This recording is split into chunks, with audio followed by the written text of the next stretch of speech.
السلام عليكم ورحمة الله وبركاته. إن الحمد لله نحمده ونستعينه ونستغفره ونعوذ بالله من شرور أنفسنا ومن سيئات أعمالنا. من يهده الله فلا مضل له ومن يضلل فلا هادي له، وأشهد أن لا إله إلا الله وحده لا شريك له، وأشهد أن محمدا عبده ورسوله. يا أيها الذين آمنوا اتقوا الله حق تقاته ولا تموتن إلا وأنتم مسلمون. يا أيها الناس اتقوا ربكم الذي خلقكم من نفس واحدة وخلق منها زوجها وبث منهما رجالا كثيرا ونساء، واتقوا الله الذي تساءلون به والأرحام إن الله كان عليكم رقيبا. يا أيها الذين آمنوا اتقوا الله وقولوا قولا سديدا يصلح لكم أعمالكم ويغفر لكم ذنوبكم، ومن يطع الله ورسوله فقد فاز فوزا عظيما. Amma ba'd. Saudara Nabi Ustaz Mahdi Syarudin, ikhwati fillah, para pendengar yang dirahmati dan dikasihi Allah sekalian, kita menyambung kepada tafsir kita menerusi ayat ke-14, 15, 16 dari surah Taha, iaitu firman Allah Subhanahu wa taala, A'udzu billahi minasyaitonir rajim. Innani anallahu la ilaha illa ana fa'budni wa aqimis salata li dzikri. إن الساعة آتية أكاد أخفيها لتجزى كل نفس بما تسعى ولا يسدنك عنها من لا يؤمن بها واتبع هواه فتردى. صدق الله العظيم. Sungguh aku ini adalah Allah, tiada Rabb selain aku, maka sembahlah aku dan laksanakan salat untuk mengingatiku. Sungguh hari kiamat itu akan datang. Allah merahsiakan waktunya agar setiap orang dibalas sesuai dengan apa yang telah diusahakan. Maka janganlah engkau dipalingkan dari kiamat itu oleh orang yang tidak beriman kepadanya dan oleh orang yang mengikuti keinginannya yang menyebabkan kau binasa. Pada kuliah terdahulu kita telah bincangkan bagaimana dimaksudkan dengan firman Allah Subhanahu wa taala di sini, fastami' lima yuha, kemudian wa aqimis salata li dzikri, dirikan salat untuk mengingatiku. Maknanya ada setengah ulama yang mengatakan seperti yang tuan-tuan boleh lihat dalam sahih tafsir Ibn Katsir. Jadi kita tuan-tuan, sahih tafsir Ibn Katsir ni hanya beberapa ratus ringgit saja boleh kita memahami kalamullah. Kalau kita spend untuk beli telefon, Masya Allah. Kita beli tayar kereta pun, Masya Allah. Kita spend pada TV di rumah, Masya Allah. Pada stereo kita, Masya Allah. Tapi untuk memahami kalamullah ni, berkira-kira kita. Macam mana Allah Ta'ala tak berkira-kira kita, kan tuan-tuan? Cubalah miliki sahih tafsir Ibn Katsir ni. Mudah-mudahan kita dapat memahami kalamullah, dapat bersama-sama kita mendalami yang dimaksudkan Allah SWT di situ. Ada yang mengatakan makna salatlah untuk mengingati aku ni, mengatakan maknanya laksanakan salat itu dalam keadaan sedar, laksanakan keadaan itu dalam keadaan khusyuk. Saya telah cadangkan pada kuliah terdahulu agar tuan-tuan memiliki kitab yang namanya Formula Salat Sempurna, karangan Dr. Zaharuddin Abdul Rahman Hafizahullah. Itu buku yang sangat baik tuan-tuan untuk mengajar kita salat dengan sempurna, ilustrasinya, color. Kalau kita lihat pandangan para ulama, maklumlah zaman teknologi maklumat ledakan pada hari ini tak dapat dikongkong-kongkong. Kenapa dia yang salat seperti ini, kenapa jarinya bergerak, ini tidak, kenapa duduknya seperti ini, yang ini lain pula. Maka tuan-tuan yang berhati dan dikasihi Allah sekalian, penjelasannya sangat jami', mani', walaupun saiznya tidaklah besar mana. Dan kalau tuan-tuan nak mendalami lebih detail, lihatlah dalam buku bertajuk Ensiklopedia Salat.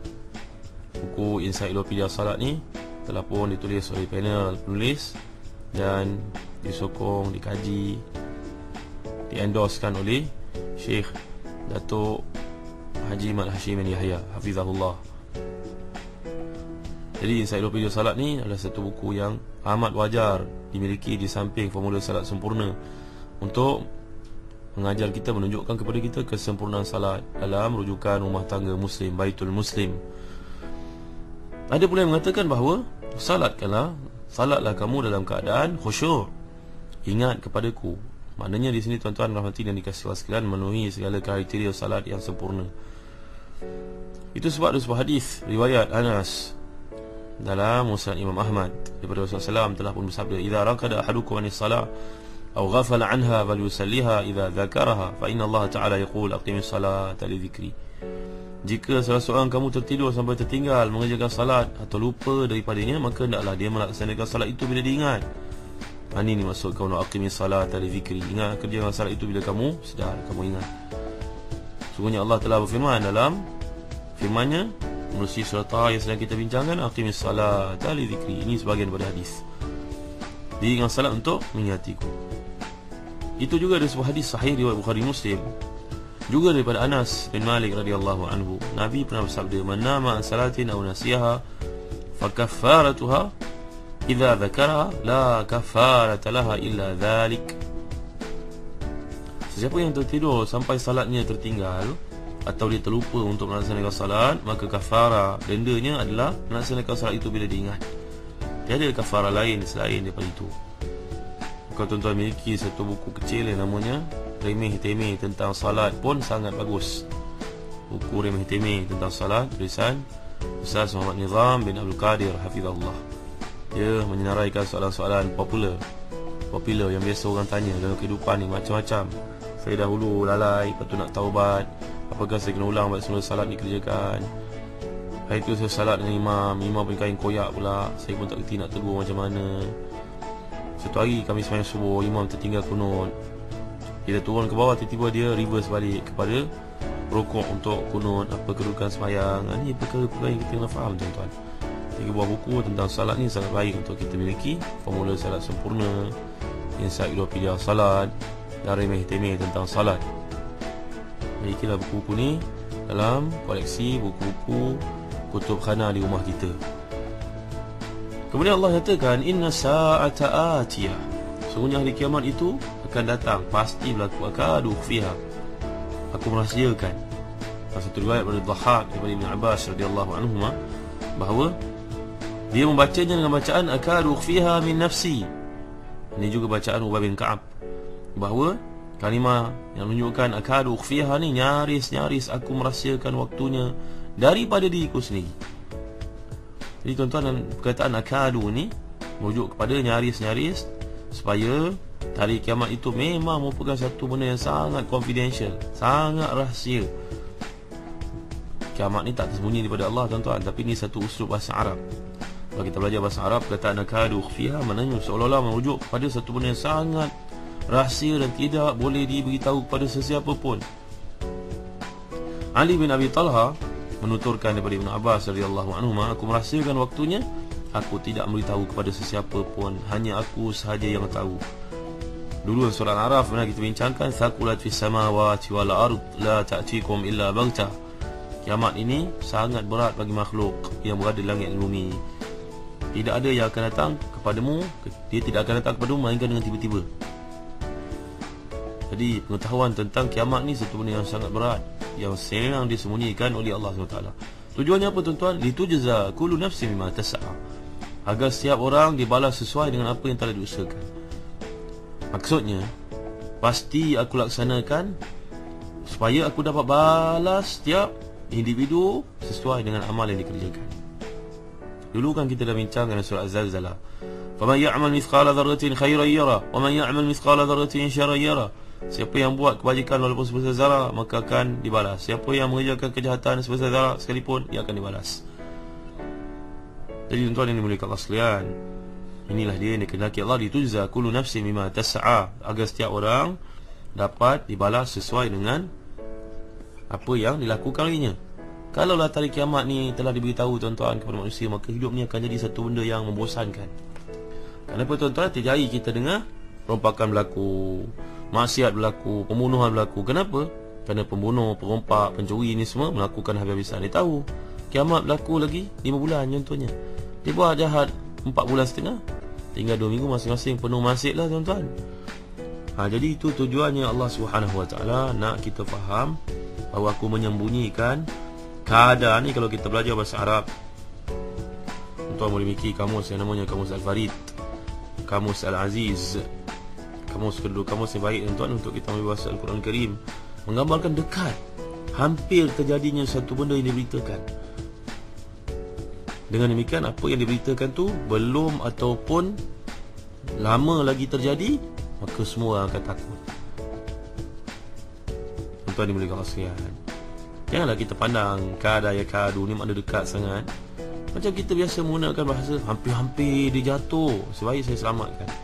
Hampir-hampir budak tu tenggelam, masih baik ada orang yang cuba selamatkan. Jadi itu maksud yang dikehendaki oleh Allah SWT. Kalau tuan-tuan nak faham kiamat ni ambillah, bacalah buku yang bertajuk Kiamat Sudah Dekat. Buku Kiamat Sudah Dekat ni mengumpulkan hadis-hadisnya, ayat-ayatnya, kupasan para ulama muhaddisin, mufassirin, fuqaha, dan ini merupakan satu tesis peringkat masters kalau tidak silap saya. Buku yang bertajuk Kiamat Sudah Dekat sudah diterbitkan dalam bahasa Indonesia, insya-Allah kita faham, oleh Pustaka Ibn Katsir. Dan penyenaraiannya, penjelasannya, kupasannya masya-Allah sangat menarik sekali, kerana kajian ini dibuat peringkat postgrad. Tuan-tuan dimuliakan Allah sekalian, jadi maksudnya aku hampir saja menyembunyikan, mengandungi bahawa dia ni tidak dapat diketahui oleh sesiapa pun. Ada sesetengah ulama pula yang mengatakan bahawa kada ni sebagai sisipan yang membawa makna penguatan, taukid. Dia tidak diterjemahkan sebagai hampir.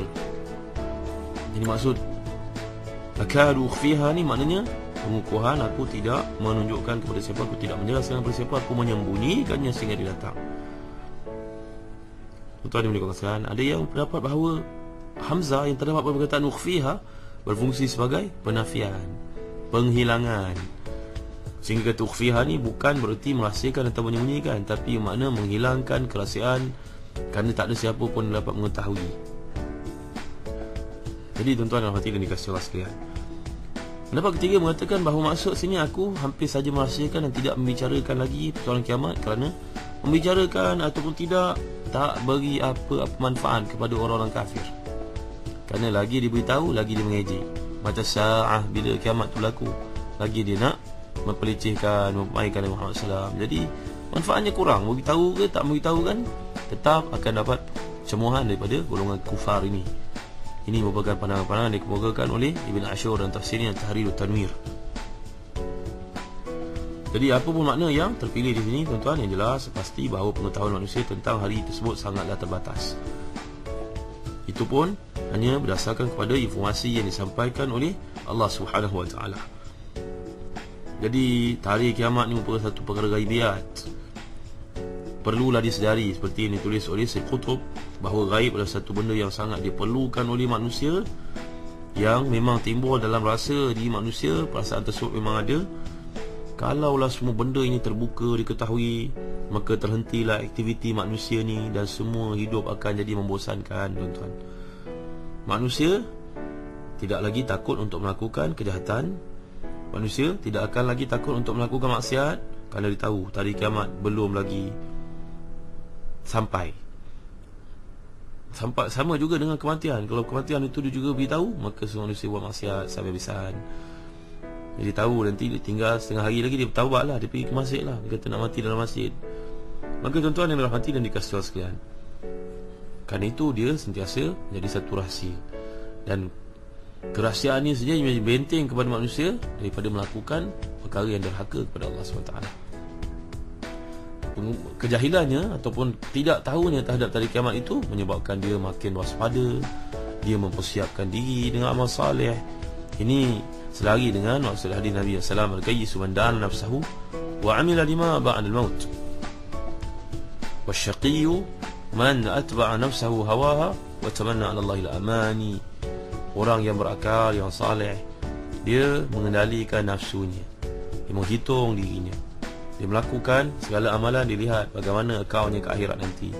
Tapi orang yang lemah, orang yang derhaka kepada Allah SWT ni, dhaif ni, orang yang lemah, yang canguk ini, kehidupannya mengikut hawa nafsu, dan kemudian dia mengharap kepada Allah SWT pengampunan.